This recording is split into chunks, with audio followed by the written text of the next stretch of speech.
minus. It feels a lot colder. Okay, we'd like to welcome everybody to Spanish Fork City Council meeting tonight, September 5th, 2023. Thank you, everyone, for joining us in person in beautiful chambers here at Library Hall, as well as watching on television all over the world. So thank you all for joining us for tonight's meeting. Like we always like to start our Spanish Fork Council meetings off with a prayer motivational message and then the pledge. And our special guest tonight that's giving us that motivational spiritual message is Mr. Rajan Zed from Reno, Nevada, and also from India. So welcome, Mr. Zed. We're excited to have you here tonight. My thanks to Mayor Mendenhall and councillors for this prayer opportunity in the great city of Spanish Fork. So I will start with Gayatri Mantra, which is considered the most sacred mantra of Hinduism. I shall be reading from ancient Hindu scriptures, some as old as 1500 BCE, and then interpret in English. So may all rise, please.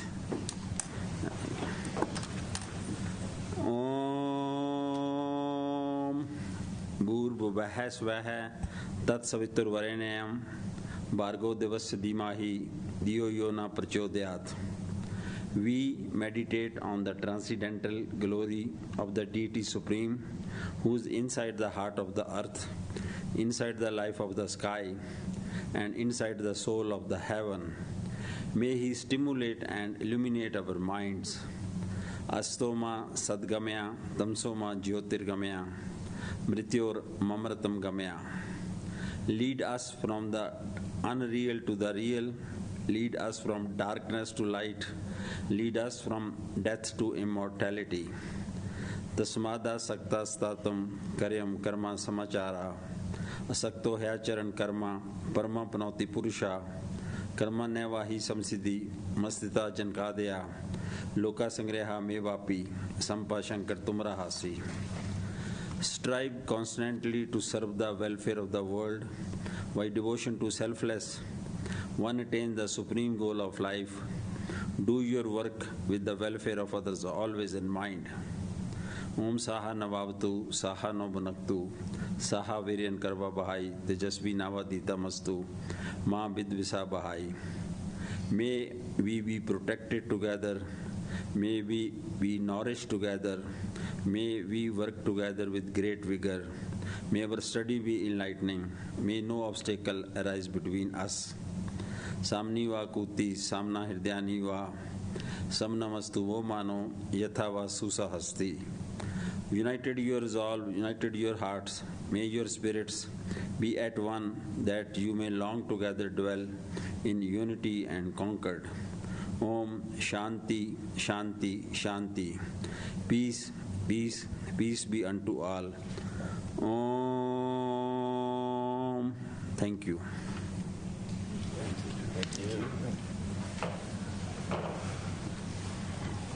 Thank you so much, Mr. Rajan Zed, for joining us tonight and those beautiful words. We appreciate that message that you brought to our meeting. We appreciate it. Thanks for traveling here. Mr. Councilman Shane Marshall is going to lead us in the Pledge of Allegiance, and then we'll get on to a Tabitha's Way. Thank you after that. All right, everyone please stand. Repeat after me. I pledge allegiance to the flag of the United States of America and to the republic for which it stands, one nation, under God, indivisible, with liberty and justice for all. Thank you all. All right, see you. Thank you. Okay, Wendy, you're up. Tabitha's Way. We have these young, lovely young ladies. And now, if you want to stand here, so you probably want to stand next to this right now. I apologize. I've got a cold coming on, so I'm trying not to get anybody sick. So this past, what day was it when we do this? It was, when was the date of the pageant? Or the, oh my goodness. the Spanish work? Or Sorry, wow, struggle bus. I'm going to blame this on the cold medication. How about that? So this past year, May 13th, that's right, May 13th. So on May 13th, Little Miss Spanish Fork decided to do a service project in cooperation with their event. And that service project, they chose to do a food drive for Tabitha's Way. They reached out to us, and we had been serving many more families and had a lot of families coming to our pantries in need. And food drives were actually down quite a bit. And we were really needing food for our pantry. And these young ladies got together and decided they would do a service project and they would gather food for Tabitha's Way. And I'm going to be honest with you, I thought, oh, that's so sweet, and, we'll get a couple buckets of food, and that's just so awesome, and we're so grateful for, what you guys can do.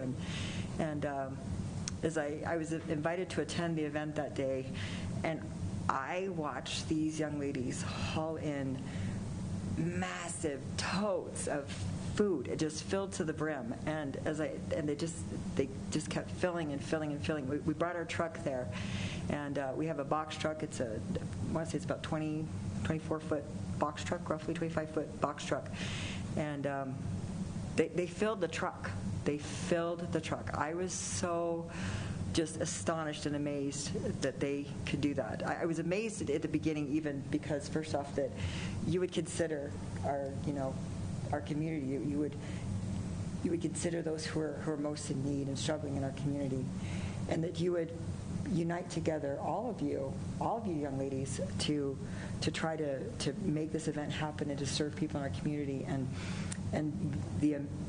the veracity is what I would say for which you guys took to your task was absolutely amazing. And I just was like, wow, these girls are crazy awesome.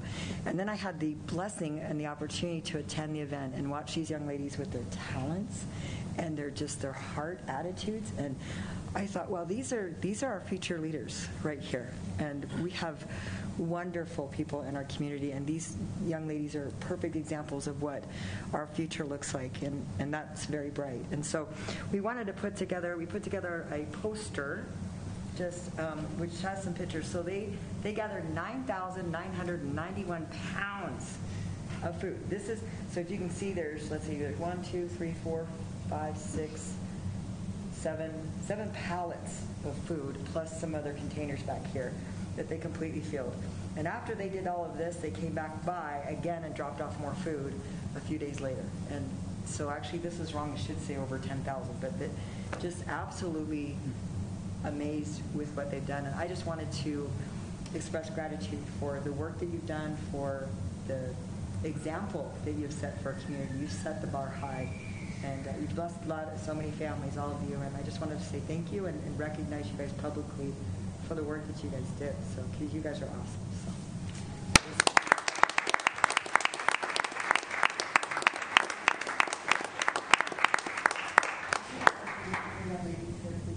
What's that? Would you mind introducing me to them with this service? No. Do you want, I'm going to have you girls do it, but I'm going to fix your sash for you. Because this is what big girls get to do. Do you want to introduce yourself? Tell them your name. My name is Lindley. My name is Ellie. My name is London. My name is Ada. And I will just take half a second and tell Wendy thanks so much. When we reached out to her with this idea, she, of course, embraced it, and we're just super thrilled to see these young ladies participate and serve their city. It's the Little Miss program that we started years ago, and we've implemented a yearly service queen. And so out of all of the candidates that participated, all of them collectively gathered this, but the way that we choose the service queen are the girls who raise the most, who gathered the most food, and so these are the 4.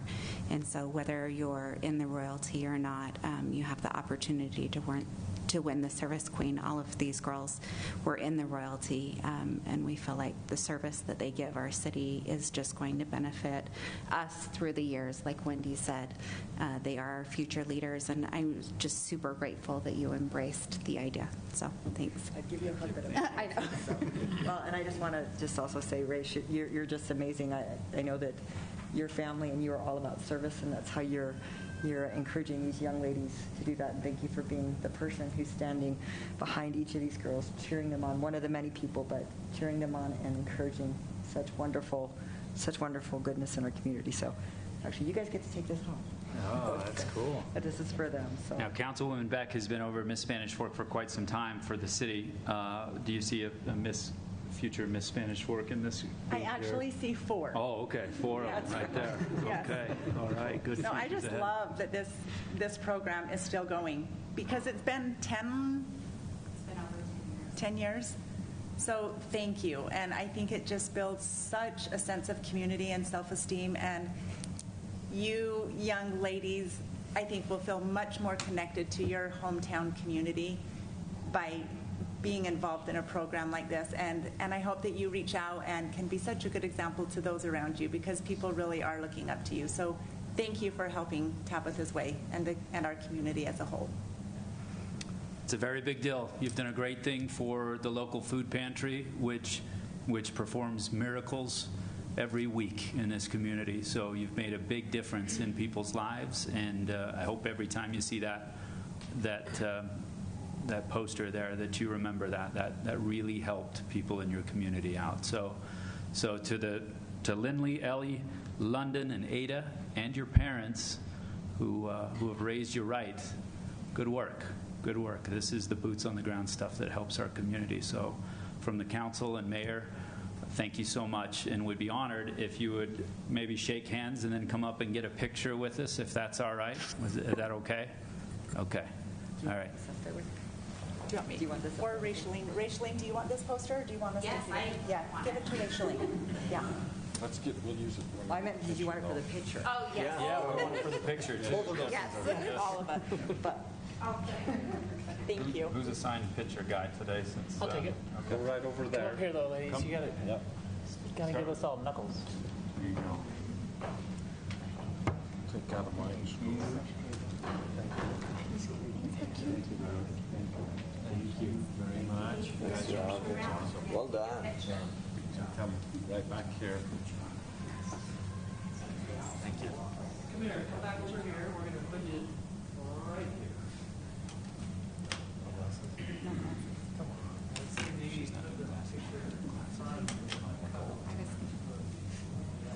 I'll hold it. Bad idea. Get that. Get out of the way. I'm just kidding. I'm just kidding. I'm just kidding, Raishaline. We get it all the time. So.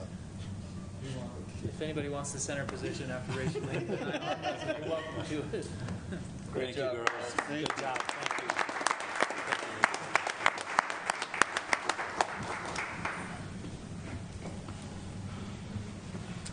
Good stuff. Thank you. Thank you so much. Okay, that takes us to item number 4 in our agenda, public comments. Anybody from the public that would like to address the mayor and council, please come forward and let us know your name and speak to us. We need to make it a rule that Nobody's if you running. come before, Yep. Paul? you Huh? have to stay through the whole thing. Okay. All right. Couldn't even get your son on it. Come on. All right. Lock the doors. And then- Okay, that takes us to council comments. Seeing no public comments, I think first we're going to start with the video presentation. Okay, we're going to go through council comments first. So we'll start, Jesse, on your end and work this way. All right. And then we'll have a video after that. Thank you, Mayor. I have a few, of course. Yes. First, Chris, if you could pull up the just infographic for Harvest Moon Hurrah. Just want to give one last shout out for Harvest Moon Hurrah, which will be this Saturday from 3 o'clock till 8 o'clock.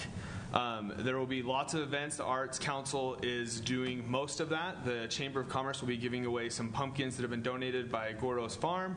I guess vouchers, so let's set the expectations right. But they're a really cool event. Lots of things are happening there. Also to get to know what's going on with the Arts Council and those things that happen there. So there is that. Just make sure you're there. One of the things that's important to notice or to know, I guess, is a lot of those Arts Council items are funded by the RAP tax, and so the tax dollars that we give when we go and buy things here in town go to this and help fund these projects. Really cool day, face painting, games, food trucks, lots of things going on there. So there's that. The second thing I wanted to talk about is last Wednesday, was the start of the 4th Spanish Fork 101 class, and it started here at the library again. Thank you to the city staff that make that such an awesome event. I know that they will be competing to see who can be the best department or have the best snacks, whichever it is. But like a really cool way to learn what our city staff do on a daily basis. And I just wanted to share something that I read online last week that I shared with Chris, and it'll kind of lead into something else I want to talk about. But I didn't get permission for this person, so I won't share their name, but it says, water main blew the other night. One email to the water master, and the crew was here at 8:15. I do these a lot, and they are not a clean job. Meter fixed same day, left soda for the boys, not a single can left, and my sidewalk was swept. Shout out maintenance crew. Y'all deserve a raise, in my opinion. Darn fine work. And then the next person, the first comment on there was, I was impressed how nice they left it. We have great city departments and workers that make sure that the city runs the way it does, and 101 is a way to get to know them. And on that note, I have asked Chris, and he'll introduce his guest, Paul, and we'll talk about a little bit more about water, because that's a good segue into water. So Chris, I'll turn it to you. Thanks, Jesse. We have Paul Taylor here. He's the Assistant Water Division Manager, and he's prepared a great presentation about water conservation in Spanish Fork.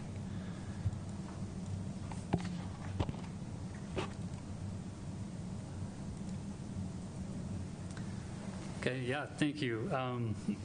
I was asked by Chris to just put together a short presentation on comparing our irrigation from this year to last year. But as I started putting this stuff together, I thought, well, let's go a few years back and see where we were, where we're at today, and then also what our future looks like, some of the goals that we want to hit.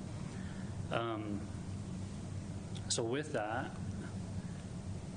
starting right off, irrigation, the precipitation is a huge factor when it comes to looking at water conservation. Depending on how much rain we get, really depends on how much water we use. So I didn't have to go back too far, but I found in 2020, we only got let me start over here.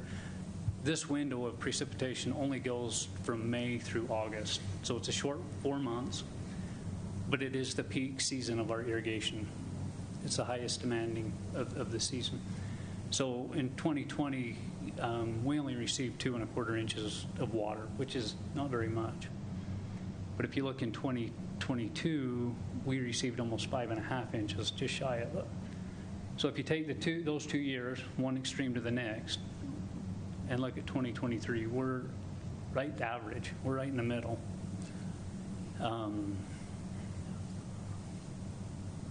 So yeah, it just kind of puts us right in the middle of an average year. So looking into this, once again, this is a 4-month window, May through August, all of the usage. And we measure this with gallons per capita per day. That's the easiest way to compare. As we did this, the blue line, the blue numbers, just to kind of give you an idea of how we got those numbers. We take all of the water that's consumed in the pressurized irrigation system. So that's not just residential, that's Nebo School District, that's churches, parks, that's even a few occasional water main breaks we have. We take all that water that's consumed in the system, we divide it by the population, and then we divide it by 123 days. And that gives us this gallons per capita on this chart. So you can see we're about 20 gallons, 21 gallons more than we were last year, but we're also 20 gallons less than we were in 2020. So once again, we're about right in the middle. We're about average. We could do a little better, but really we're only comparing ourselves to ourselves. We're not comparing to other cities. Well, and if you look in 2021 and 2022, we had a lot more water during the summer months. And so you normally water less, but 2023 was very similar to 2020, and we're using less water per capita here. So that, yeah. So just to kind of measure up, I still think we're doing well, even though we've used a little bit more. We're still doing well. To kind of move on to compare with our drinking water as well, I changed this up just a little bit. Now we're comparing January through August because obviously the drinking water is a year-round system. So once again, this is all the water that's consumed within the drinking water system, and then divided by the population of each year, divided by 243 days.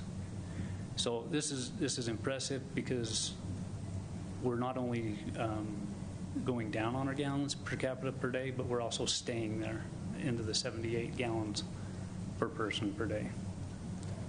And precipitation really doesn't affect the drinking water like it does the irrigation. With that, the last two slides, that's really given us the best comparison when apples to apples, the same time frame and everything. So with the state of Utah, they like to say, I want you to combine all of your water used in both systems because drinking water and pressurized are completely separate from each other. Nowhere do they connect.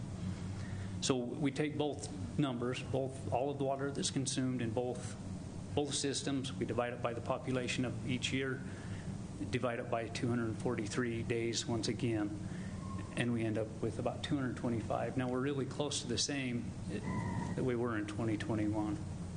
So like I say, we're still doing really, really good. We're on a good trend. And so when we get to here, this is the full year. This is what we've done in 2020, 21, and 22, full 365 days. If you'll notice in orange, 198 for this year. I forecast for the last 4 months of this year because we are close to the same usage in 21. But since I put this presentation together last Thursday and over the weekend with all the rain and everything, our demand on our irrigation is almost stopped today. We've shut off all our sources and we're just going off the pond. So I'm very confident that 198 is going to be a lot less than what we show right now. With that, we've kind of seen where we were, where we're at today, and now looking into the future, the Division of Water Resources did a study in 2019, and they put together a goal. And this goal is for our region, which is the Provo River region. It includes Utah County, Wasatch, and Juab counties. They want us to hit a certain goal by 2030. You want to guess what that goal is? Probably less than we're doing right now. Huh? Less? Less. We're doing? They want us to hit a goal of 179 gallons per day by the year 2030. You can kind of see the faded blue line up there. We're trending down. And I think that's an easy reachable goal for Spanish Fork City. We're pioneers, we're leaders. I think the only thing it'll take to get us there is, sharpening a few tools in the toolbox. I think we'll get there. Also, they're trying to, how do they put this, Chris? Central Utah Water is coming up with a formula to come up with a new gallons per capita per day, minusing the industrial, commercial areas, because they don't feel like that should be a part of this. if that makes sense. So if we have a high water user in our commercial area or industrial area, it shouldn't really count against our gallons per capita per day. So until that formula comes out, we're combining all of our water to come up with our numbers. So we have a very big commercial and industrial base in Spanish Fork, and so if you compare us to another city that doesn't have any commercial industrial, they wouldn't take all the commercial industrial use and spread it out among their residents like we do in gallons per capita per day. So even with that kind of handicap that we had, it looks like we're on schedule to meet the state goal. But the legislature and the district are trying to work out something that's a little bit more fair of a measurement. So anyway, with that, that's my short 5-minute. I've got a question for you, Paul. Yeah. Or Chris. Is there any way for the city to know how many residents are using smart controllers as compared to manual controllers? When we did our project as far as the Rachio clocks, we installed roughly 3,000 Rachio clocks. As far as what they are, if somebody's went out and bought them on their own, I don't know that number, but I know our department alone has installed over 3,000. Because I know we pushed hard, and the city put that out there that they're available, and 3,000, that's a good number. And I would love to know, and I guess we can drive around and see who's got their sprinklers going when it's raining outside. That'd give you a little indication, right? But it'd be interesting to know. I'd love to know if there were a way to find out. They do work. It wreaks havoc on us operators trying to gauge what's going to happen in the next 24 hours. Because when we get a good rainfall, some people shut their clocks off, some people don't, and we don't want to overfill the pond. So it leaves us to guess how much water do we order for the next 24 hours. So they are a good tool, but they're tough on us operators. Interesting.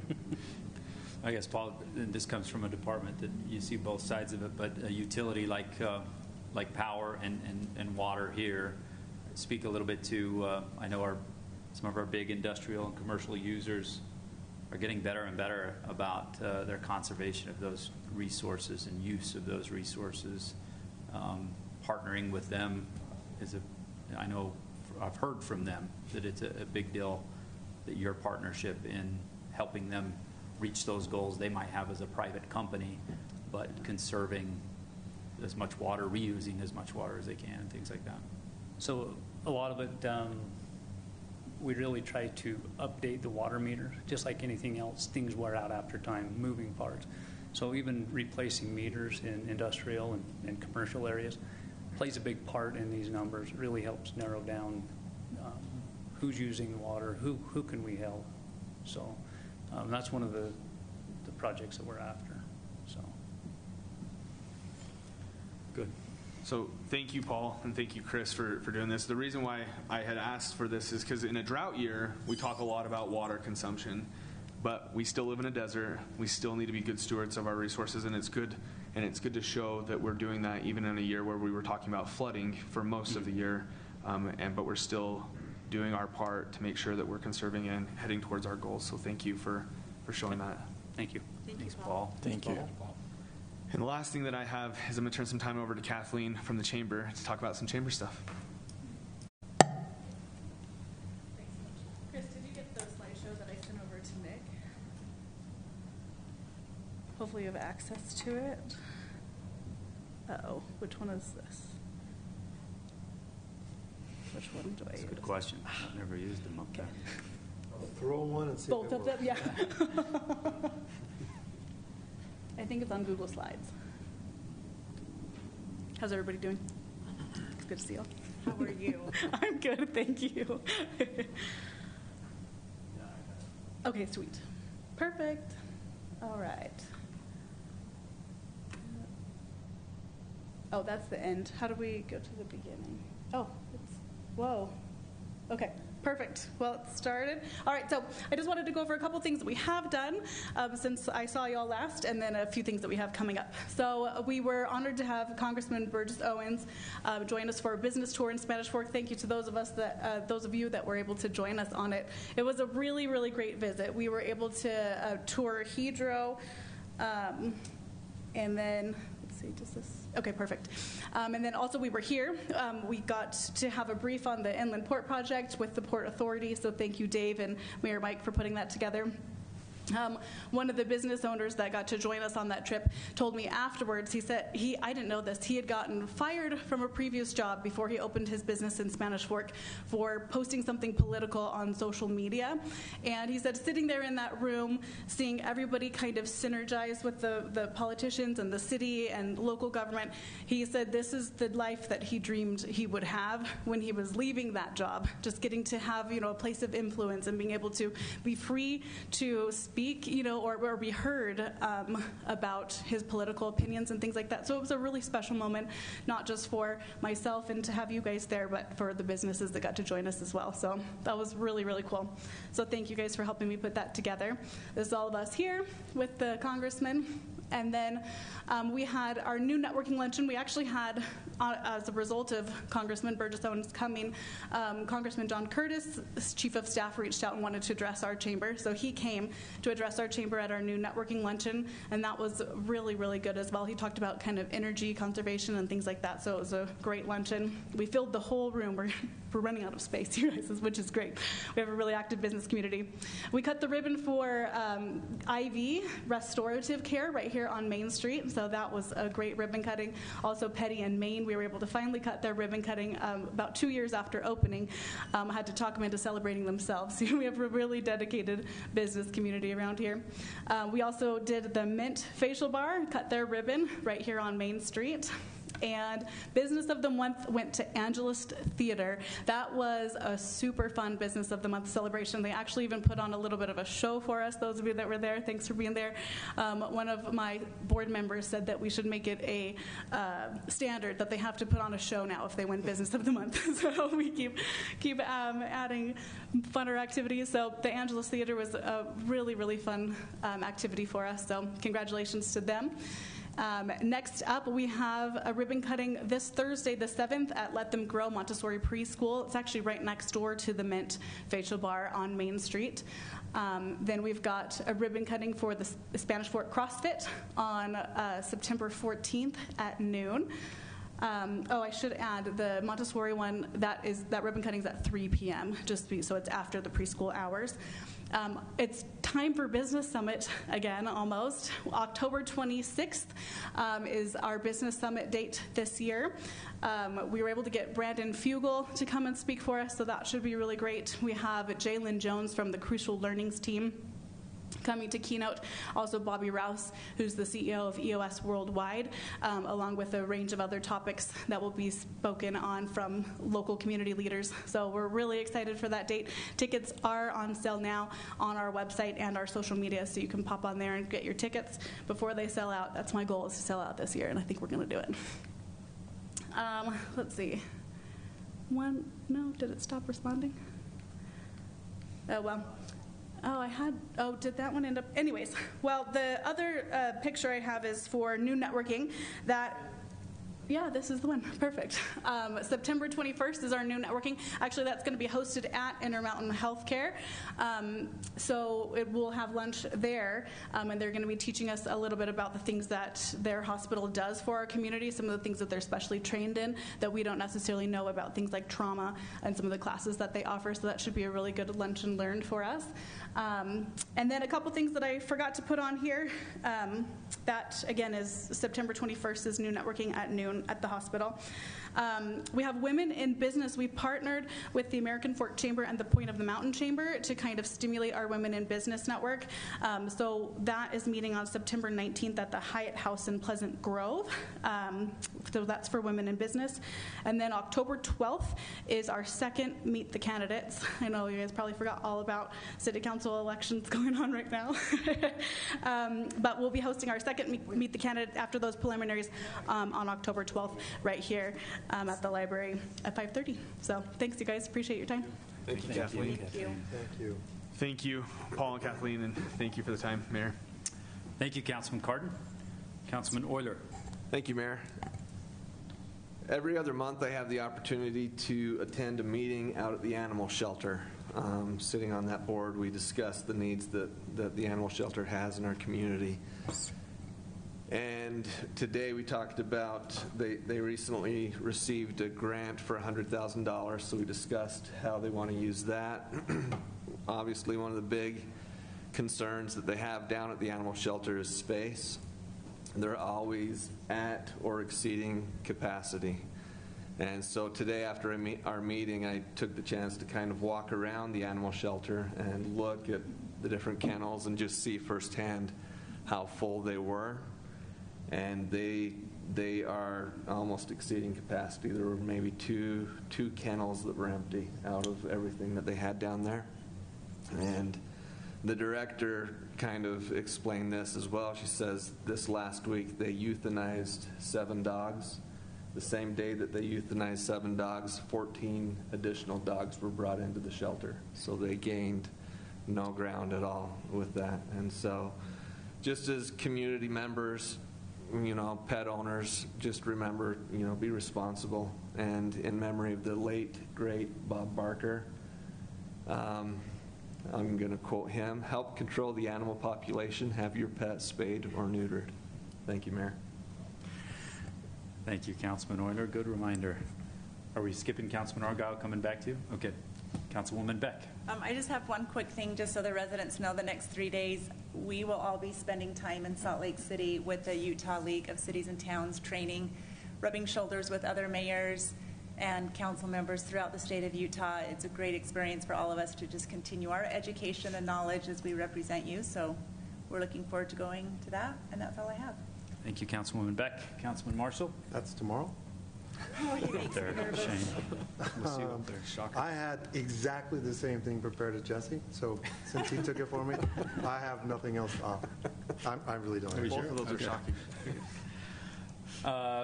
Before I go to Councilman Argyle, we'll let him wrap up. I'll talk more about this, or maybe put it in a Facebook post or something so you all can see it. But we had a cool event that I shared with the council on Saturday after the farmers market came by the park, and there was a big white bus pulled over by the city park right here downtown. And Chief has always said, hey, if you see a big bus, you let me know what's going on. No, he hasn't said that.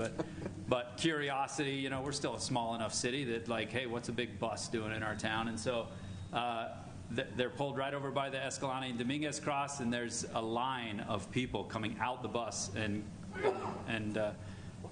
gathering around the cross. And then I see this guy talking about it and everything, and I better go over there and learn something. So I run over there. It's a tour.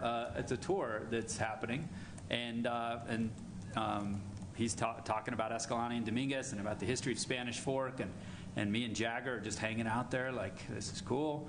A guy comes over and says, you're not with us. Who are you? Probably going to kick me out. And I said, oh, we're just come by from the farmers market and stuff. Where are you guys from? And he says, we're from Iceland. And I said, everybody here is from Iceland? I mean, there was like 30, 40 at least people gathered around. And he says, yes, we're from Iceland. And I said, well, welcome to Spanish Fork. I said, I serve as the mayor right now, and this gentleman looked to be about my age, maybe a little bit older. August is his name. Says, the mayor. Oh my gosh, the mayor! He starts turning around and telling people like it's something else, and so it kind of interrupted the tour, and then I hoped they weren't leaving, but they were going to other places in Spanish Fork, and so I said, welcome, to Spanish Fork. We have a rich heritage with Icelanders, and so thank you so much for coming by. And then I said, and I'm married to a Gesslison, and then like the phone started coming out because Gesslison's a big name in Iceland, pronounce it Gislison, and so they thought that was cool. They asked what our biggest success is in Spanish Fork, and what our biggest concern. I said the success is our people, people like you, that your ancestors that came here and made this place great. And maybe our biggest concern is growth and more people coming here because it's so great, right? But then I shared with them the story. I've shared it a few times, but they were headed up next to the Icelandic monument on the east side of our city, and then they were headed to the Pioneer Cemetery on the east side of our city. And I said, your tour guide will tell you more about this and tell you the dates of it. But the history of Icelandic people, or when they arrived here, the Welsh and the English that were downtown kind of settled down here, said, hey, you go up to the east side, and that's your place. The Icelandic people were a little bit more in poverty than Welsh and English were, and they got here a little bit later as far as pioneers go. So they were told, we don't have a place for you down here, go up there. And so these poor people already went up on the east side and settled a lot of the east side of Spanish Fork, but there wasn't enough time before a winter came. They dug dugouts in the side of a hill and had a lot of people pass away that first winter for sure, because they were just trying to survive the cold. And if anybody lives on the east side of town and it snows and then the wind blows, my gosh, it is cold. You know, could you imagine being a pioneer and not having a home and heater and everything? So anyway, I told that story to him, and I like to remind all of us of that it's kind of twofold, right? Our biggest asset in Spanish Fork City is people, us good people, you good people that make this home. And then our biggest issue that we have concern with is more people coming here. But we have a heritage of making it work, of different people from different backgrounds living together and making it a great place. And that's what those Icelanders were proud of as well. So we're proud to have a sister city in Iceland with the Westman Islands, and honor that heritage every year. And that was just a cool day to do that. So Seth came down, and we were able to meet some more people and take some pictures and shake hands. And it was really a really neat event. So kind of an impromptu thing, but I'll post some pictures about it and you'll see it. But again, great things and great people from all the way across the pond coming to see us in Spanish Fork. Pretty cool stuff. So, okay, that's all I have. Councilman Argyle has something for us now. Thank you, Mayor. First of all, just to report, had Rotary meeting today and attended that, and we had the opportunity to hear from Christian, who is our airport manager, and he reviewed some things that are going on down at the airport, and they were pretty excited about that. And after that, of course, he talked about University 101 and their opportunity, because every one of them said, Cal, we didn't know all that was going on at the airport. Our airport is growing and booming, and we're just finishing paving the runway and getting it done, and we've got helicopters down there on a daily basis, and we've got the military coming and doing maneuvers out of there. So there's a lot going on, but it was thank Christian to come down there and take a few minutes and just inform the Rotary about some of the things that are going on in our city and the growth that's taking place.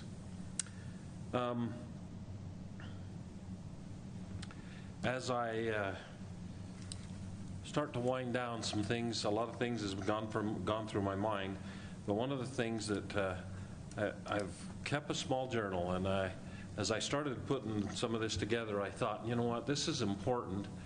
Over the last 8 years that I've had the opportunity to serve, there has been a lot of things taking place in this great community.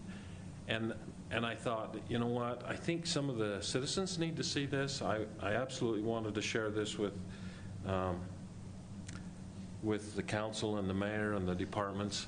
When I approached SFCN, and of course Travis back there in the sound booth back there took me in, and we did some time and talked about the things that have happened in Spanish Fork over the past 8 years. Most of this stuff that's been taking place, the council, we have to talk about Brandon and Keir Scobes, and they were a part of that, and Mayor Leifson, took place during our tenure, you might say.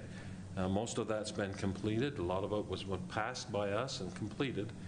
And as I looked back in some of the years and back in some of the booms that had taken place over the years, this was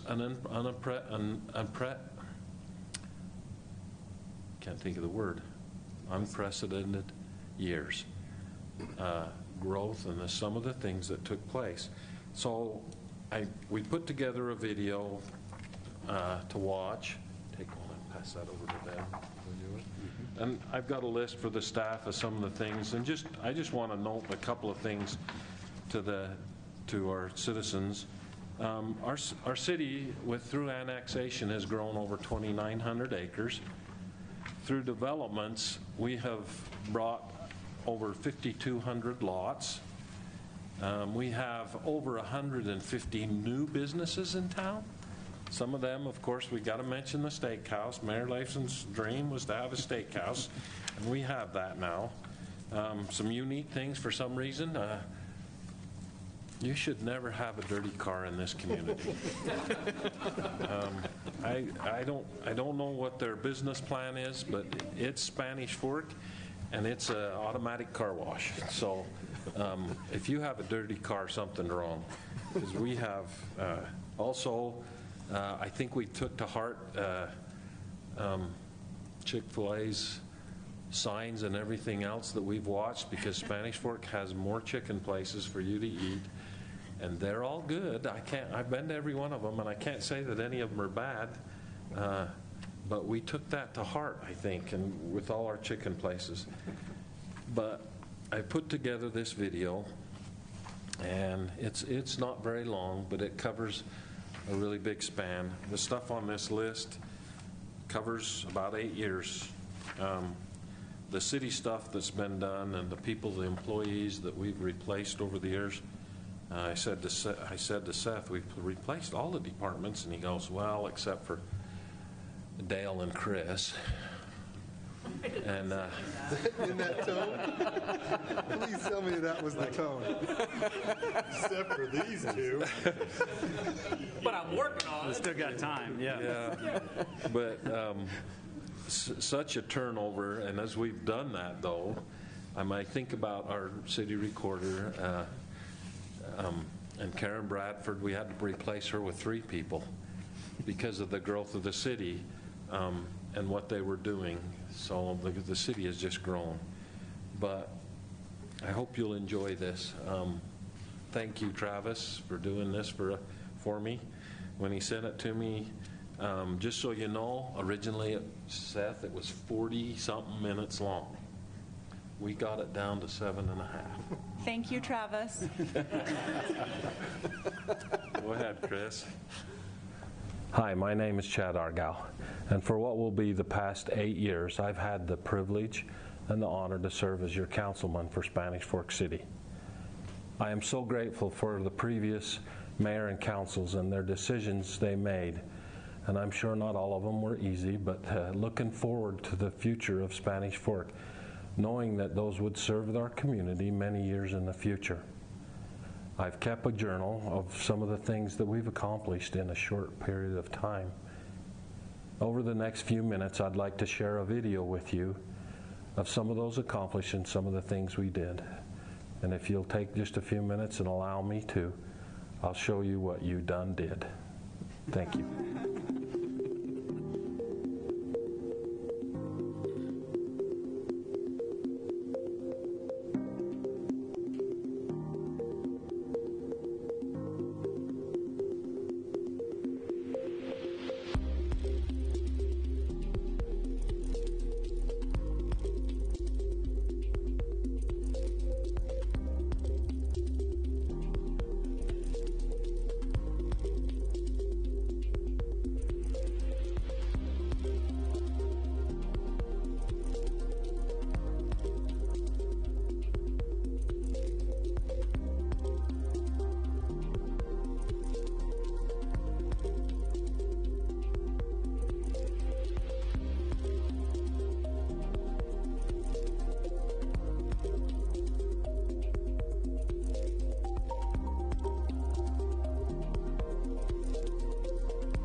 the true heroes of this community are the employees who serve our community day to day, who keep things working, who fix things when they're broke down, who's come up with the ideas as the things that we've done to improve this community. Our community continues to be a success. It is a great place to raise your family. And I want those employees of this community to know how much I appreciate each one of them and the job that they do to keep Spanish Fork City a success. Thank you for the opportunity to serve Spanish Fork City.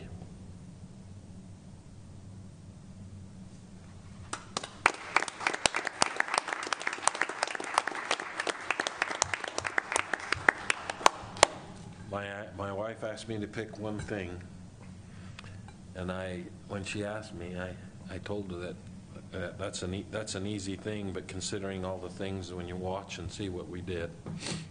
But the one thing to me that when it was pretty hard after we opened this library with our grand opening, I was proud of this building. But the one thing that I think will serve this community for many, many years to come is our All Abilities Park that we completed.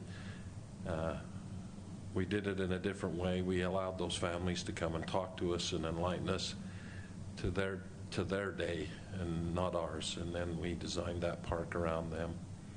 And what an awesome process. And I drive by that park every single day, and it's used every single day heavily, and what an awesome asset to this community. Thank you. Thanks, Mayor. Thank you for allowing me that. Yeah, thank you, Councilman Argyle. This isn't his last meeting. He's still got meetings with us going in forward, but I would be remiss to again not say thank you for Chad's service to the city, not only in this role, but the Argyle family does a lot of behind-the-scenes quiet service in the city. A lot of people never know, and I know it's not shown. I know they don't do it for that, but they do it because they love where they live, and it means a lot to them, and it shows in the way that Chad and his family have served the community. So we're going to miss Councilman Argyle. He has elected not to run for re-election for his seat.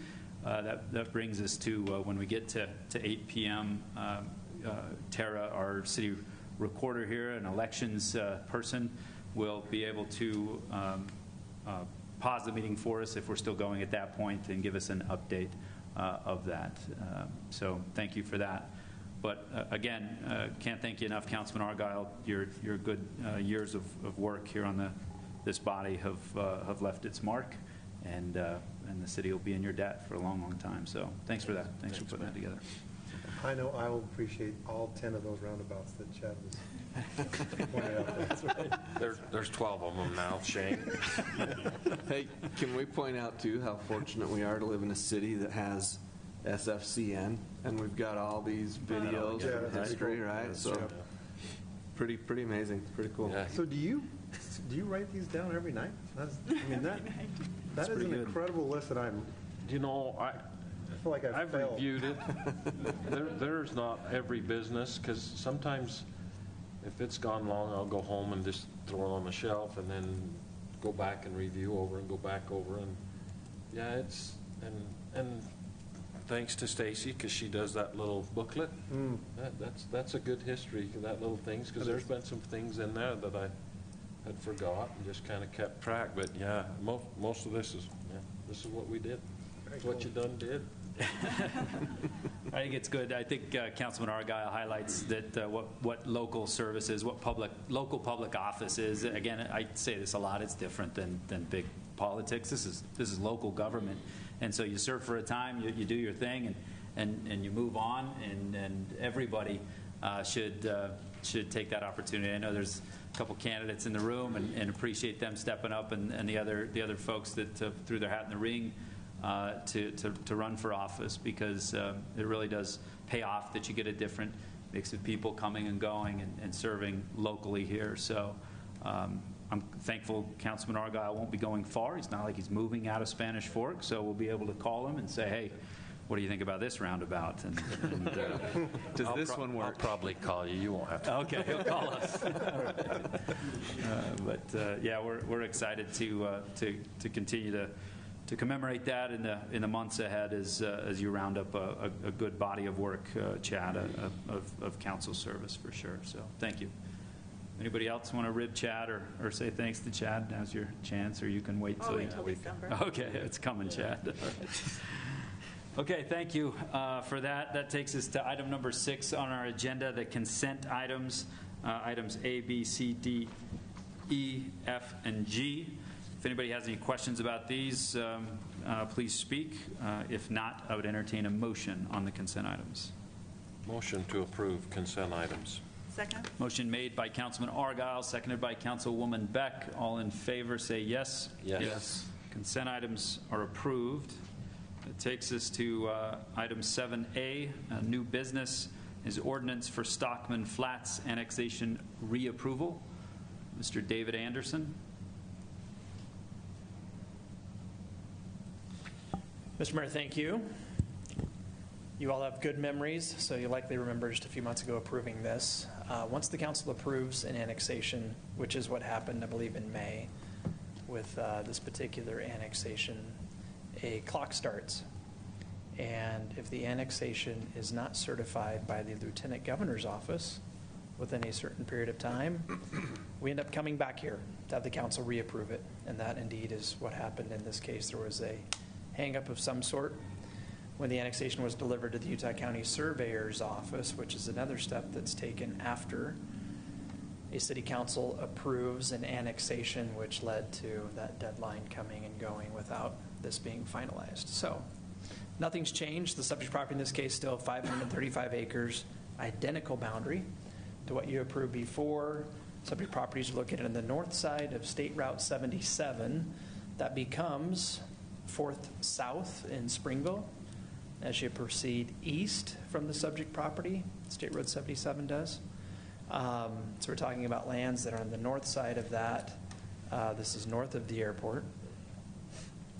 And once again, nothing has changed with the annexation proposal. It's proposed that the properties be annexed and be zoned Industrial 1. At the time of annexation, there is one thing that's happened since this was last on your agenda. It was determined since your meeting that the annexation of these properties would leave a peninsula of land in the county between Spanish Fork City's boundary and Springville's boundary to the east.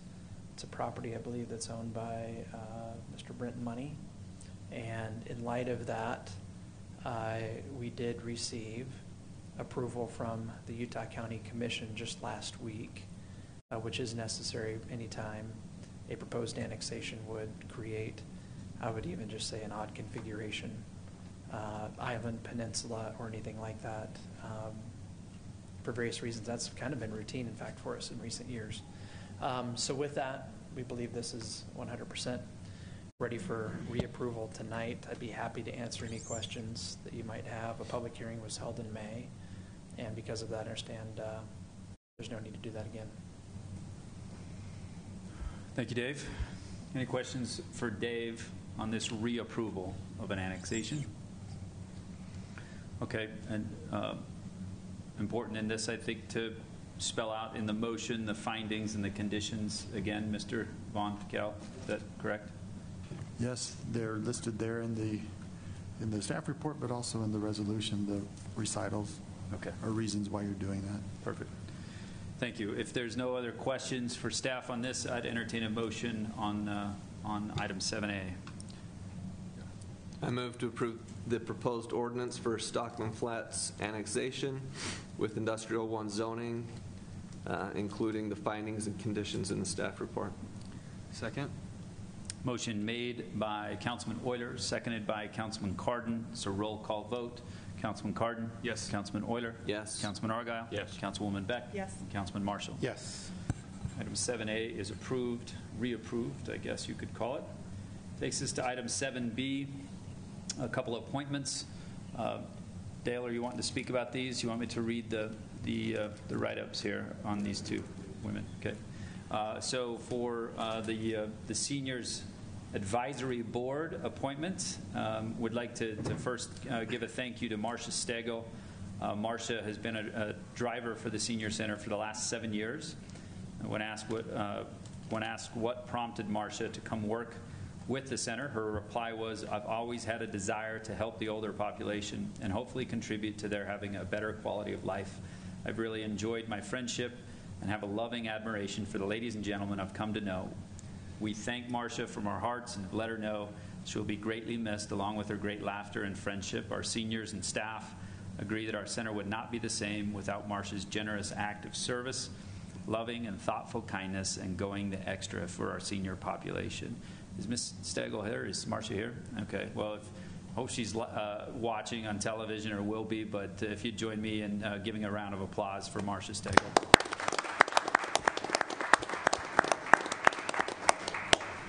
Going to help out now with the Senior Center is Janice Sherwood. I don't see Ms. Sherwood here either, but Janice, and a little bit about Janice Sherwood.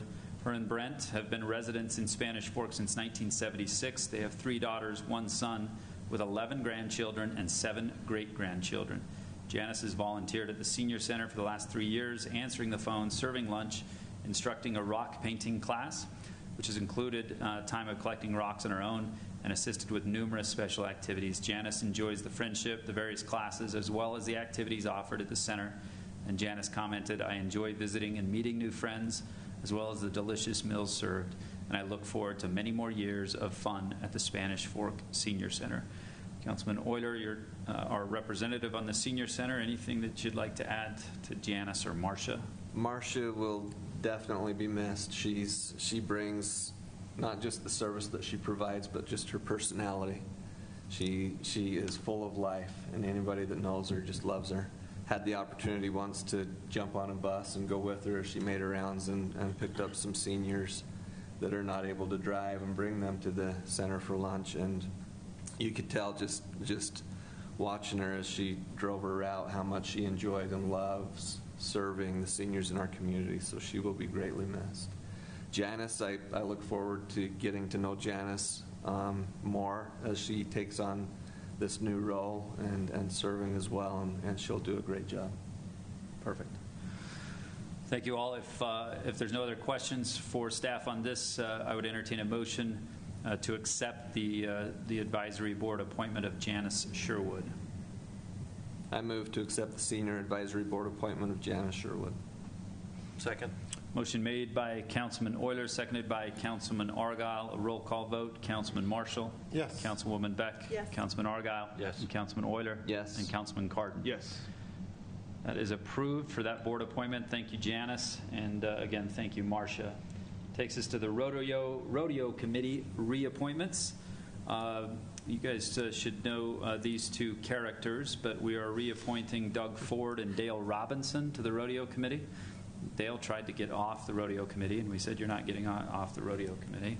Just kidding, he didn't.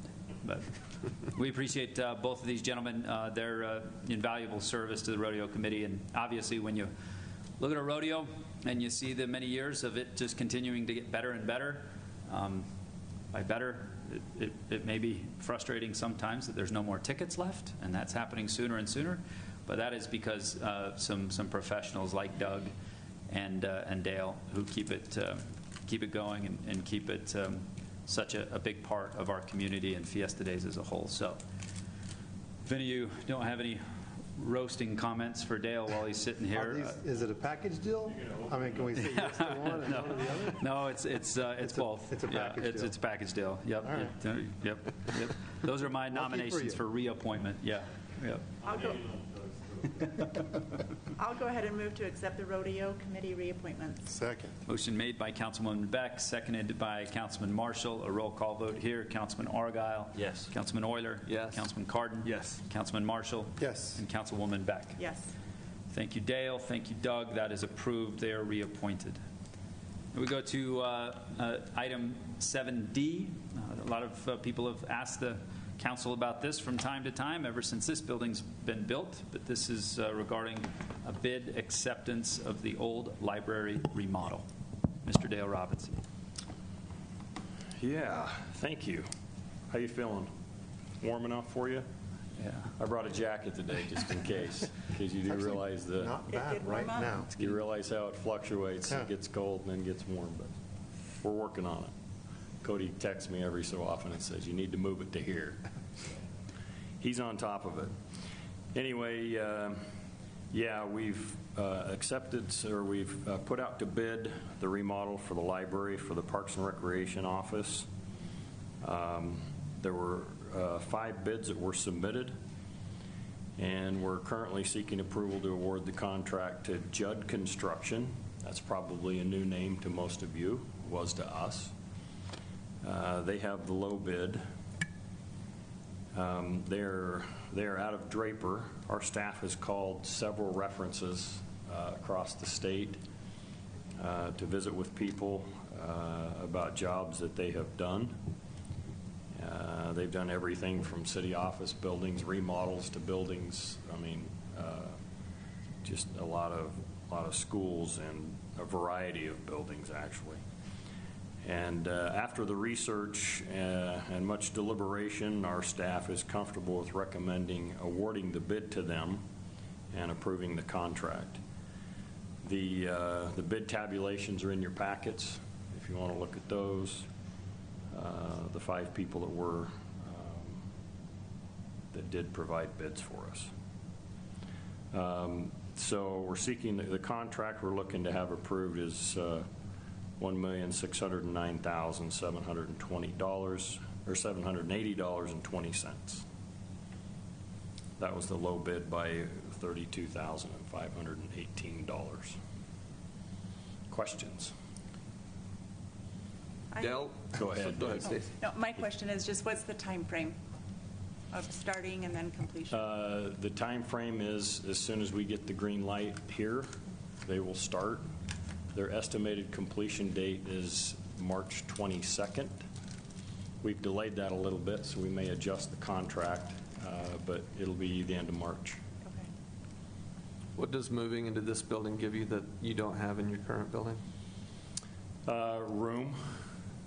Right now, I never thought I'd say this after coming from a one-room shanty office, you guys all know, down at the high school. But from 2 people, Karen and I, well, Jack, to now, and as all the other departments, we're growing rapidly with the city.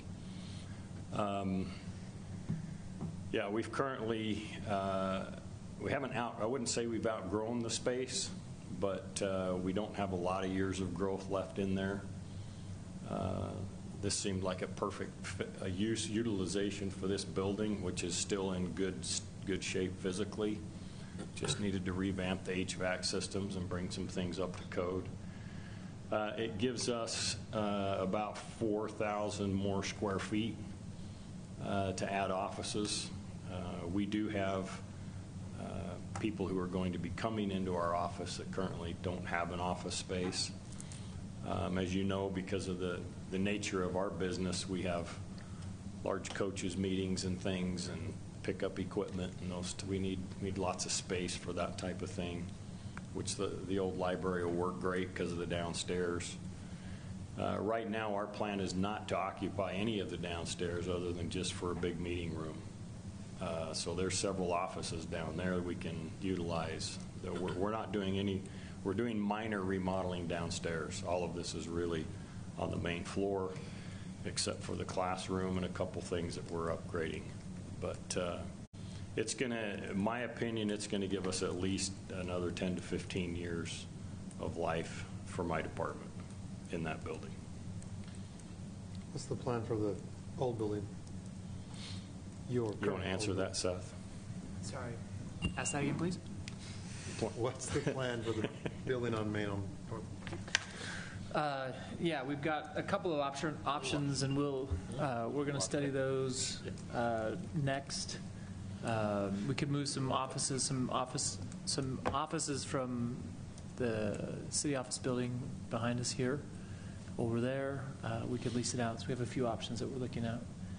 It'll be 6 or 7 months before it's available to use, so we've got a little bit of time. But we've got like I said, one or two front-running thoughts, and we're studying those right now.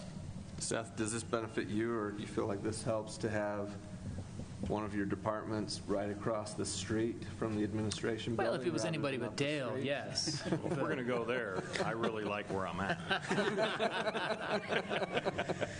8 blocks is a much He bigger. likes having an 8-block leeway. It's a much bigger cushion. It allows either Dale or I to calm down by the time we get to each other, for whatever. Yeah. No, this is a much bigger space, as Dale's mentioned. They're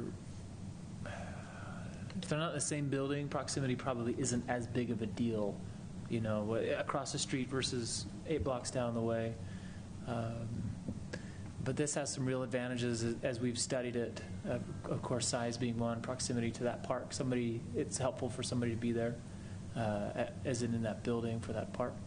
And we think, based on the use that we've got identified here, that we have at least 10 to 15 years in this building, maybe more, depending on what our plans are, but at least 10 to 15 years there.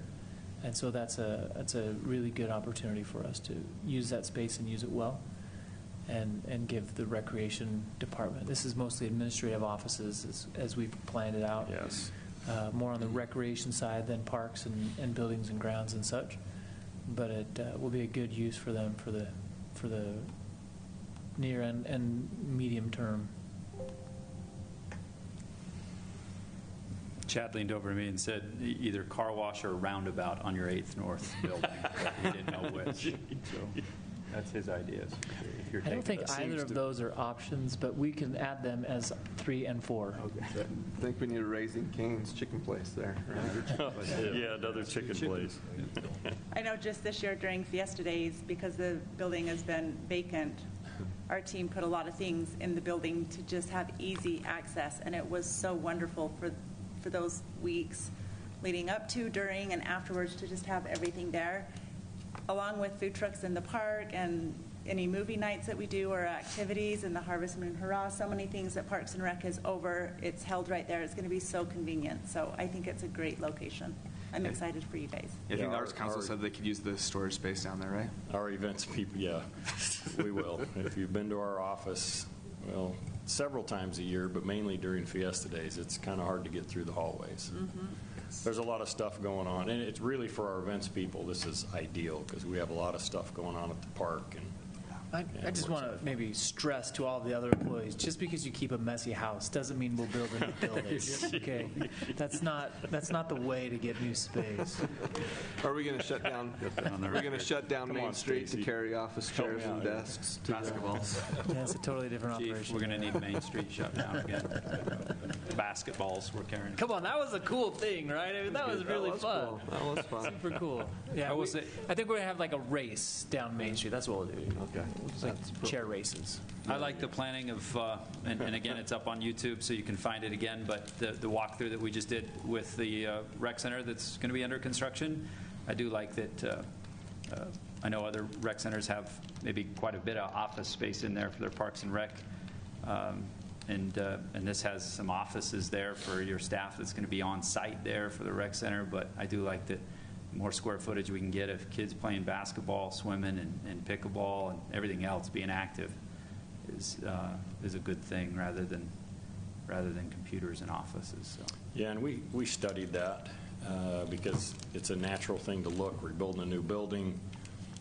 Most departments do locate their staff in a new rec center. We wanted to preserve that square footage for public space and didn't feel it really necessary to be there because the on-site, I mean, I've got my 12 divisions are all over the city anyway, so it didn't make sense for us to have to move our staff down there. We don't plan on doing a ton of programming down there outside of aquatics, and so those people that are running those programs need to be there. That's why we felt like, because this building's in really good shape, that we should utilize it. And this fits for my administrative staff really well. Any other questions for Dale on this proposal? If not, I would entertain a motion. I move to approve the old library remodel for Judd Construction. Second. Motion made by Councilman Cardin, seconded by Councilman Euler. A roll call vote here. Councilman Argyle. Yes. Councilwoman Beck. Yes. Councilman Marshall. Yes. Councilman Cardin. Yes. And Councilman Euler. Yes. Thank you. Item 7D is approved, and I think Dale's going to stay up here for item 7E as well. Yes, sir. Good transition into the rec center. We bid out the demolition of the remaining properties on Main Street. There's 2 houses and some sheds and other things, and then the Call property. We sent a bid out for those. We had two bidders. One of them came in at $182,100. The other one came in at $155,000. So the difference there is $27,100. And this is a situation where we're requesting to approve to go with a higher bidder, simply because they can start the demolition on September 11th, and they'll be done in 2 weeks. The other company cannot start until October 9th. And our bids for the rec center are going to go out on September 7th and close on September 28th. So, as you know, the time frames, we're anxious to get this going. We've had some delays already, and so that's why we feel like it's important that we go with somebody who can go in, a proven company, by the way. Excuse me, it's 32 degrees up in Fairview this morning, so yes, I was there, Seth. Anyway, we're anxious to get this going so we don't hold this up any longer than necessary. We've given Warren Call an extra 10 days to get his stuff moved out, so by September 10th, he should be done. This company also has the ability to, if he's not done, has the ability to transport some of the things that Warren owns to his other property. We can just pay an hourly rate for that. Anyway, what questions do you have about this? Excuse me. In our procurement policy, what gives us the legal ability to take a lower or a higher bid?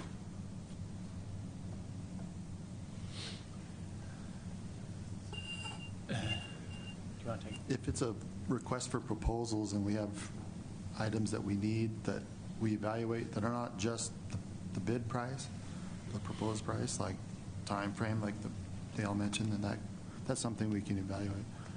I like that we evaluated. Don't get me wrong. I just want to make sure that we we procured this in a way that price is certainly important, but it's sometimes not the only important thing. I'm assuming from the last one on the remodel, it was low bid. We advertised as a low bid. We accepted a low bid. We did some due diligence, but it was really a low bid. No, it was in actually this a case, proposal as well. So we had the ability. We had the latitude there too. Okay. Yeah. But keep going. You're on the right. All right. So when you bid this out, you gave them time frames, costs. Yeah. You gave them a range or a variety of things to bid on. Yeah, and I appreciate your comment, because actually the word bid's a little bit deceiving in these cases, because a lot of these we do send out through an RFP. They're called bids at the end of the day because that's what they are. They're giving us a proposal and a price. Okay. Yes. Good question. Thank you. I think you mentioned this, but the time, I think we were about 30 days difference. It's significant. Yeah. I like October, not till October 9th I to start. I think it's just, that's really important to highlight for sure. Yeah. That is the main reason. Important when so we can start construction and be going in October rather than demo in October, which puts you at least a month behind that. Yep. And now you're battling winter to try to start a construction project. So, good questions. Anything else for Dale on this? Okay. If not, I'd entertain a motion for item 7E. I move to approve demolition bid award for properties on South Main for the rec center. Sound like there should be more, but that was the period right there. You got it. Sorry. Motion made by Councilman Marshall. Second. Seconded by Councilman Argyle. A roll call vote here. Councilman Cardon. Yes. Councilman Euler. Yes. Councilman Argyle. Yes. Councilwoman Beck. Yes. And Councilman Marshall. Yes. Item 7E is approved. Thank you, Dale. Takes us to item 7F, Police Department lens lock camera contract.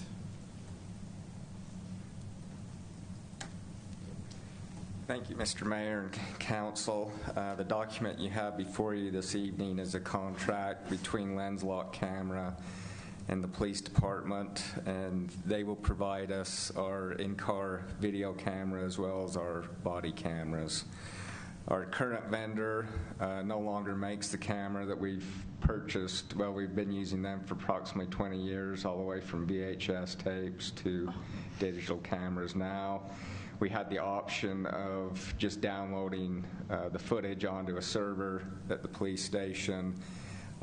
There's not a vendor anymore that makes a camera that you can do that with. Now they require you to purchase a cloud-based service. So it's a great marketing tool on their part. So LensLock, they will provide us with, for the first year, 9 in-car cameras as well as 40 body cameras.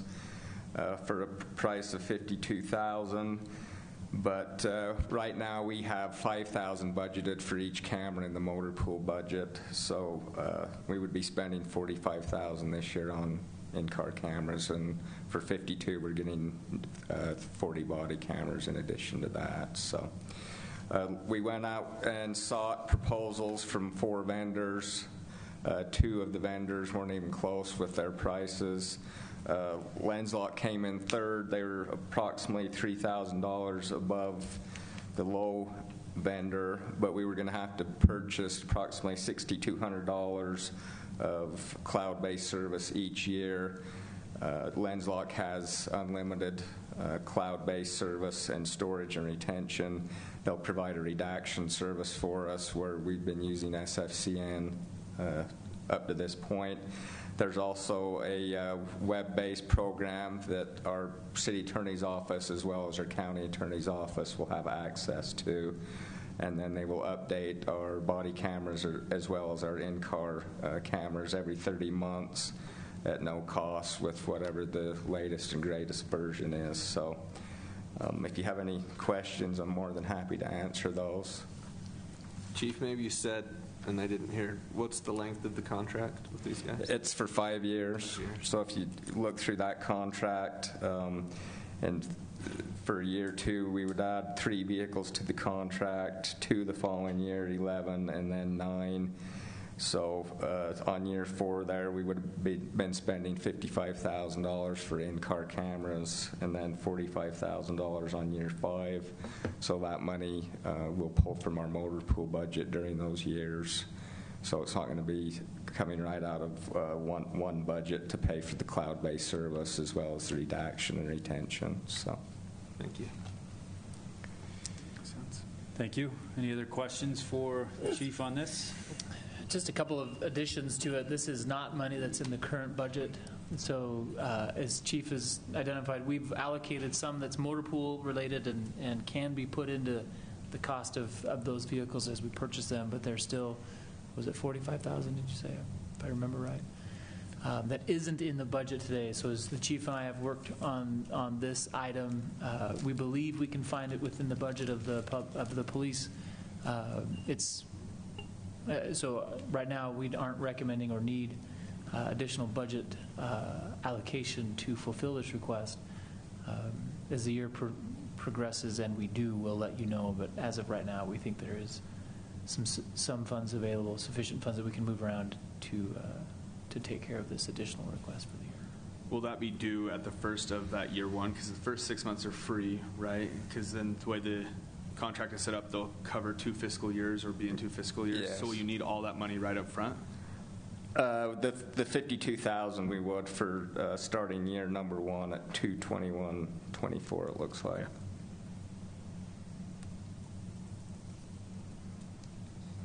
So we've got a little bit of time. Yes. Thank you, Chief. Any other questions for Chief or any other staff on this? If not, I'd entertain a motion on item 7F. Motion to approve Police Department lens lock camera contract. Second. Motion made by Councilman Argyle, seconded by Councilman Cardon. Roll call vote here. Councilwoman Beck. Yes. Councilman Argyle. Yes. Councilman Euler. Yes. Councilman Cardon. Yes. And Councilman Marshall. Yes. Item 7F is approved.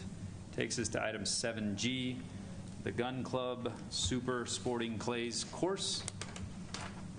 Dale, you could have motioned to me while you were up. Get this going, but you brought the A team. Good, good. Welcome. Thanks for coming, guys. It's probably Thank better that you. way. I'm Bart Morrill, Parks Division. What am I? Assistant Director over Parks and Open Space. This is Jenny McGowan. She is our Gun Club Manager. Jenny put in for a grant and received a grant to put in a super sporting clay course up at the Gun Club. I'm going to let Jenny speak to it because she can describe it a lot better than I can. Did you want to start with your video? Sure. Okay. Can you shoot better than Bart too, Jenny? Can I? Can I say yes and not sound arrogant? Yeah. No, you can say yes. Jenny's a world-class shooter. I'm a hope to hit. But the super sporting clay course, but we're going to show you a quick 3-minute video that'll explain it. But when I came and spoke to you guys in the spring, the demo run that we did, that's what I put in for a grant to make it so it could be an all-the-time thing, and we got it. So this is a quick to show you again what it is, because sometimes if you're not familiar with shooting sports, you think, is there a gun involved? That's about all I know. So if you'll start this, and then I'll tell you this. This is for you, sir. Pull.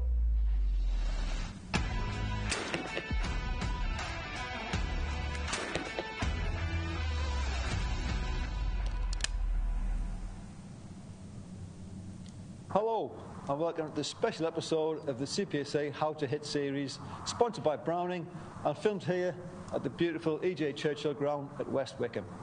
Today's episode, I'm going to be covering the newly registered discipline of super sporting. Super sporting is governed by the same rules which cover English sporting. However, there's some major differences. The first one, there'll be a minimum of 3 traps, lettered A, B, C, etc. Targets can consist of singles, following pairs, on-report pairs, and simultaneous pairs. But there must be a minimum of 20% single targets in the menu. Like Sport Trap and FITAS, the shooter will shoot the entire menu in one go before rotating round to the next shooter. The beauty of super sporting is the repetition isn't there. You have completely different targets, the singles, the on-report, and the sims. So it's up to you to know which order they come in, and then the sim pairs, which order to shoot them in. Let me introduce you to the squad who are shooting today. We've got Phil Eastman, Josh Bridges, Amy Eastman, and Ian Parker. I'll be ably assisted by Neil, the referee.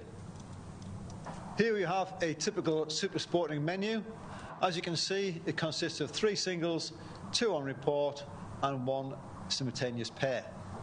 As you can see on the single targets, it's describing what target's coming, and as per normal, you're allowed full use of the gun on the singles, i.e. that is 2 shots at each target.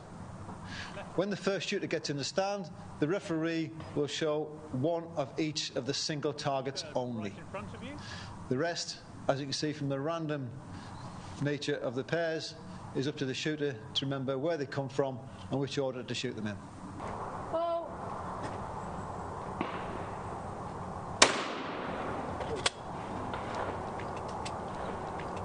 I think it's good. I think it's something different, something a little bit different from just normal sporting. Jazzes it up a bit, I think.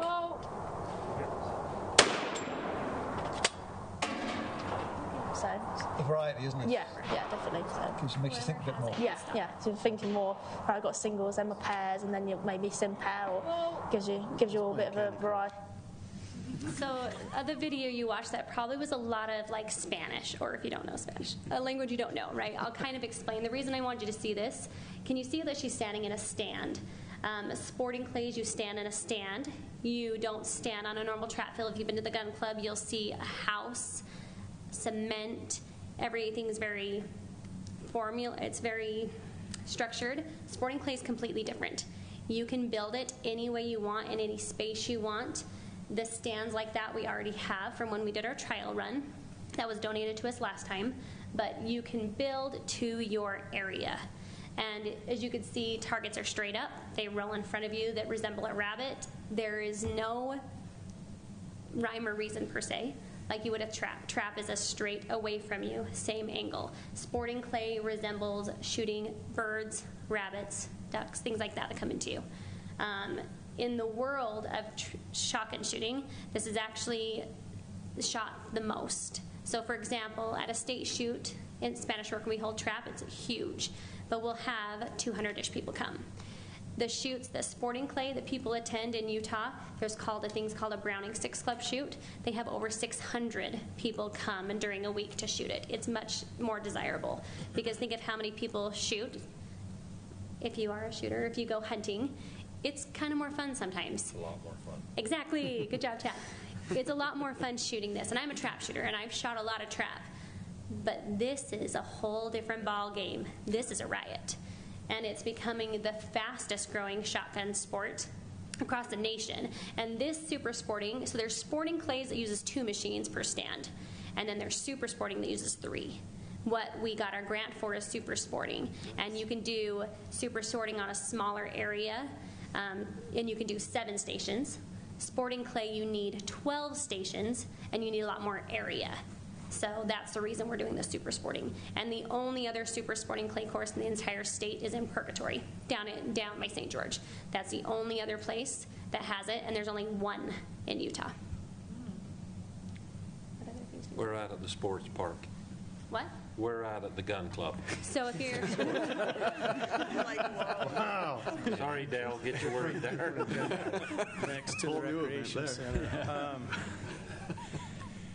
We don't utilize traps 1 through 4 except for large shoots. So we'd place it on the traps 1 through 4. Shooting hours would be when we're open for trap shooting. We've been a trap club forever. Since the club was started, we don't intend to not do trap. That's our first and foremost objective, is continuing to be a world-class trap shooting facility, which we're known throughout the country for. But this will be an addition. Like I say, it's honestly a different group that usually likes to shoot this.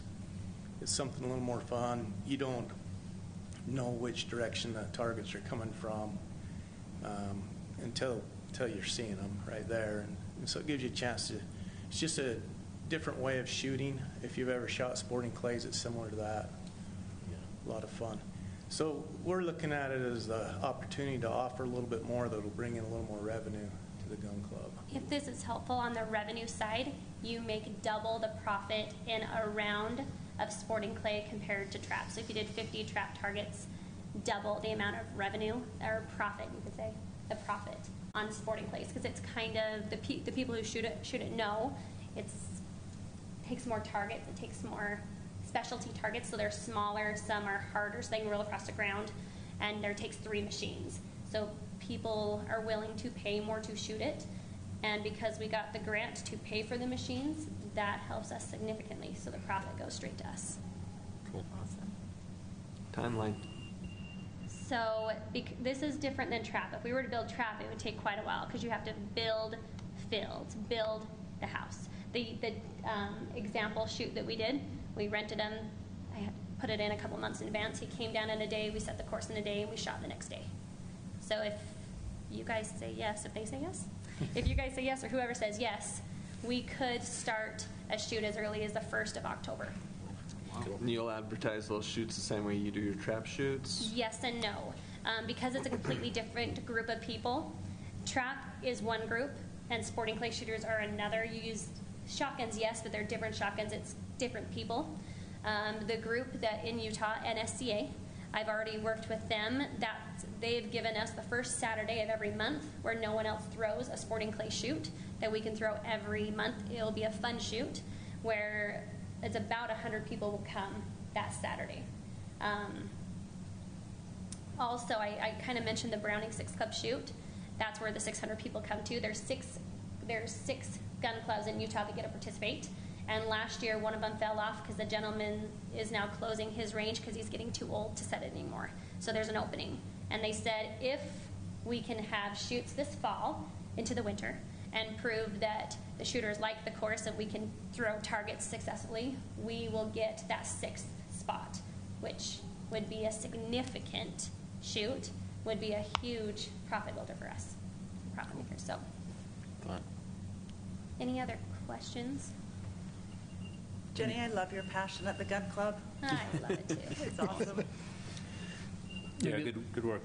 Let me speak to the budget on this that Jenny and Dale or Bart have put together. First of all, Jenny, when she says she went out and got the grant, she's not kidding. It's already here. She went out and hustled the money, got the approval for the grant funds, and literally the check has been deposited. So it was deposited so if we before. say no, that looks we bad. can just send it back. Okay. Yeah. They also said they'll give me another one next year to build whatever else I want to. Wow. So they said for the next probably 3 years they'll give us money. If we need like a shop to put targets or we want to invest in whatever they said, Great. they will keep giving money. So I'm really impressed and pleased with the work that Jenny's done. We gave her a challenge, if you recall, 6 months or so ago to do some things to enhance the gun club and the operations and revenues especially. And we, and maybe most specifically, I have been very leery about adding additional expenses because we just aren't seeing the revenue. So to her credit, she went out and received this grant that the initial grant alone will pay for 2/3 of the construction of this and the parts and pieces for it, but then is also working on receiving some donations and sponsorships from others. So in terms of the budget, with all of the additional expenses that will come associated with building it, as well as the traps, not the traps, what we throw, the clay and whatnot that we throw, the labor and whatnot, will increase the expense side of the budget about $130,000 with this. That includes the construction, right? That's alone $85,000. But we're estimating that we'll increase the revenue by about $160,000 to offset and put a little bit more toward the bottom line of the gun club. So they've done a really good job of putting the plan together, and they believe that these are conservative numbers on the revenue side, but even if they're off, we've got a pretty good cushion there in the operational profit margin there to go toward the club that really has needed a shot in the arm, pun was intended. We aren't inviting Dick Cheney up there, but anyways, great work, Jenny. I'm very pleased with what you've been doing there. I think this is awesome, and it also we've proven for years that the trap shooting works, right? That revenue happens, and giving it a little bit of a different spin or a different group of people to come in and experience that, I think will only help the gun club from both sides, because some of those people do transfer over even though they shoot different clay. You hear them talk about it, right? They like to be multifaceted, so I think this is a great opportunity, so good job. Any other questions for Bart or Jenny? I know she's on going this to go item? sit down, but I know I saw you post on Facebook that there's a date night coming up. Yeah. Will you just put a plug in for that? Because that sounds really cool. Sure. So we started our first date night. We had our first one a few months ago just to see how it would go. And actually, it was a different crowd than I was expecting. Most Spanish Fork citizens came, people who had never shot before. I was expecting it was the guys that come up every week, finally get to meet their wives, and that's not what happened.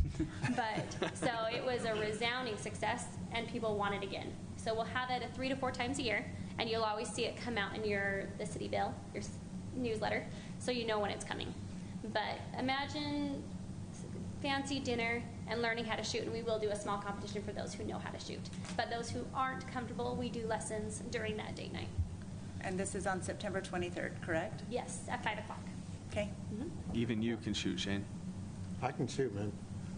I could outshoot you. Challenge accepted? I Is that will. what that was? Let's go. Let's And, go. and the husband and wife scores go together. Well, And we she do. can't We shoot. do. She's not shooting. So, maybe she'll help you, Shane. I don't see her up there. Date She night. will lead the dinner. Date night, I feel like there should be a special waiver. Make sure the dates like each other. I mean, we're putting What are you saying? your wife might not like you that night, and it might She's not coming to shoot guns. Okay, so moving But on, I am thank you for definitely sharing beating that. these I guys. think that sounds really fun. Jenny, great work. Can we Thank put you on a so city much. council tournament then? Sure. I would do it in a heartbeat. Okay, we're in. So we're going to donate, whatever, the loser has to donate their entire monthly. Brian's nodding that SFCN is going to be there. And you're in? Yeah. Okay, then I'm in, easy. If you're Monthly shooting. city council check. To If the, Shane's shooting. I I'll love do it. Shane's wagering on no, we're just right? giving back to the community. All right, moving on. We're getting down the road. No, We've wait a lost sec. control. Thank you, Jenny. I have Thank him on you, the Mark. hook. I would entertain a Jenny. Thank you, Jenny. motion on item 7G. I move to approve the Gun Club Super Sporting Clay Course. Second. Motion made by Councilman Euler, seconded by Councilman Argyle. Roll call vote. Councilman Marshall? Yes. Councilman Cardin? Yes. Councilman Euler? Yes. Councilman Argyle? Yes. And Councilwoman Beck? Yes. Item 7G is approved. Thank you, Jenny. Appreciate that. Okay, I'd entertain a motion to adjourn to redevelopment agency. So moved. Motion made by Councilman Cardin, seconded by Councilman Argyle. All in favor, say yes. Yes. We are in redevelopment agency where we are chair people. We're chairman. We're boardmen. Item 9A, entertain a motion of approving the RDA minutes. Motion to approve RDA consent items. Yes. Motion made by by Board Member Argyle. Second? Seconded by Board Member Beck. Roll call vote. Board Member Beck. Yes. Board Member Marshall. Yes. Board Member Cardin. Yes. Board Member Euler. Yes. And Board Member Argyle. Yes. You could have just done the Stacy thing and just yelled their last names. Yeah. Is that what you were doing? We were just thinking, yeah. I mean, I don't want to tell you how to do your job, but it was smooth. Maybe I'll take a break and you can do the RDA portion. That's a problem. That's a Item 10A of RDA new business. Is this being spoken to by Mr. Vaughn Piquel?